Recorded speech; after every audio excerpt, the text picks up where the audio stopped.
শুভ সকাল বন্ধুরা, রিমাদি সরকার ব্লগসের একটা নতুন ব্লগে তোমাদের অনেক অনেক স্বাগত, অনেক অনেক ভালোবাসা। তো সকালটা দেখো, দেখতে পাচ্ছ কি সুন্দর। নবদ্বীপে মায়াপুরে আছি আমরা, মায়াপুরের ইস্কন মন্দির দেখতেই পাচ্ছ। আমরা বাইরে দাঁড়িয়ে আছি। সকালে পরিবেশটা এতটাই সুন্দর, নিরিবিলি, ঠান্ডা হাওয়া বাতাস, সবাই সবার মতো হরে কৃষ্ণ হরিনাম জপ করছে। সবাই স্নান করে দেখছি আমরা, খালি আমরা এসেছি। আমরা এখন ওই মন্দিরের ভিতরে এদিকে ঘোরার পাইনি, তো এই দিকটাতে আছি। এখনও থাকার জায়গাটা ঠিক হয়নি, ওইটা নিয়েই ঘোরাঘুরি করছে আর কি, কোথায় থাকা যায় কি। তো যাই হোক, তো আমার বর ওরা গেছে খুঁজতে। আর এই যে এই মন্দির, জানি না ভেতরে এখনও কি আছে না আছে, ঢুকলে পরে বুঝতে পারবো। এটা দেখলাম যে একটা সমাধিস্থল এখানটায়, ওই দিকটাতে বসার জায়গা আছে, ওখানটাতে আমরা অপেক্ষা করছিলাম। তো সকালে পরিবেশটা এতটাই ভালো লাগছে সবাইকে দেখে। এখনও তো সারাদিনটা পড়েই আছে, সবে আমরা আসলাম। তো ঘুরবো সারাদিন, প্রসাদ খাওয়া দাওয়া সব কিছুই দেখলাম, স্টল টলগুলো, কুপন দেওয়ার সমস্ত কিছুটাই দেখলাম। তো তার আগে সকালে পরিবেশটা, এখন ভোর 5:30 কি 5:45 এরকম হবে আর কি বাজে। তো রুম তো আমাদের পাওয়া হয়নি, সারা রাত্রি একটু ঘুম হয়নি, মাঝরাত্রে নেমেছি আমরা।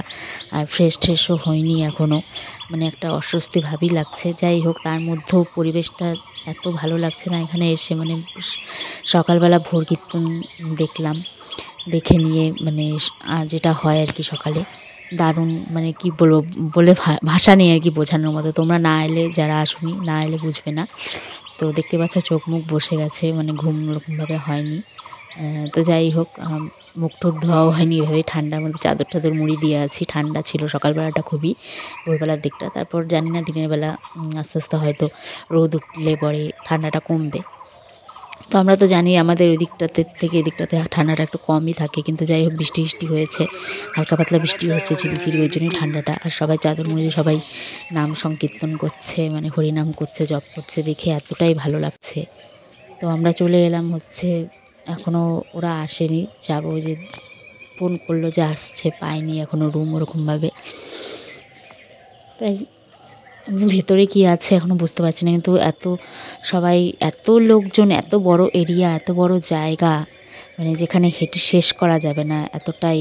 মানে আমি তো সামান্য সামনেটুকু ওই মন্দিরে এক সাইড করছি ভিডিও, ওই সাইডগুলো তো করাই হয়নি, খালি দেখে আসলাম। মন্দিরের ভেতরেও এখনও ঢুকিনি, পরে আশা করি যাব।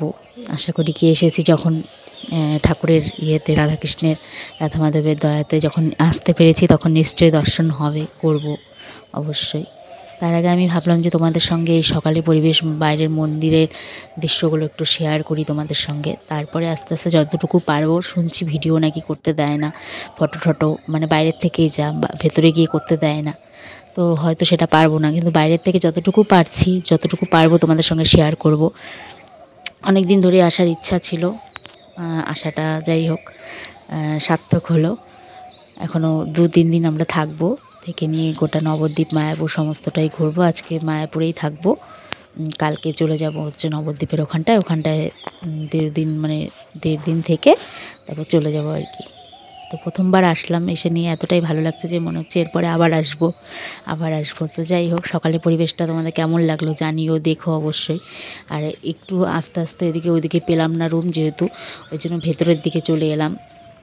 মন্দিরের মানে ভেতরটা ওই দিক দিয়ে, মন্দিরটা তো ওই দিকটাতে, এদিকে হচ্ছে এগুলো ভবন, বড় বড় যে দেখতে পাচ্ছ, কি সুন্দর ফুল, সাদা ফুল, বিভিন্ন কালারিং, রং বেরঙের, নাম হয়তো জানি না সবগুলোর, এত সুন্দরভাবে ফুটে আছে, দেখতে এত অসাধারণ লাগছে। ফোনে তোমরা হয়তো অতটা বুঝতে পারছো না, কিন্তু আমরা সামনে দেখছি, তো বসে এখানে বসে আছি, অপেক্ষা করছি। রুম হয়তো এখানে খুঁজতে গেছে, দেখতে গেছে আছে কিনা ফাঁকা, না থাকলে বাইরেই, মন্দিরের বাইরেই আমাদের হোটেল নিতে হবে, ওখানে থাকতে হবে। যে লাগেজ নিয়ে, এগুলো নিয়ে বসে আছি আমরা এখানটায়, কিছুই খাইনি এখনও, ফ্রেশ হয়নি, মানে মানে শরীরটাও খারাপ লাগছে, ফ্রেশ না হতে পারলে ভালো লাগছে না।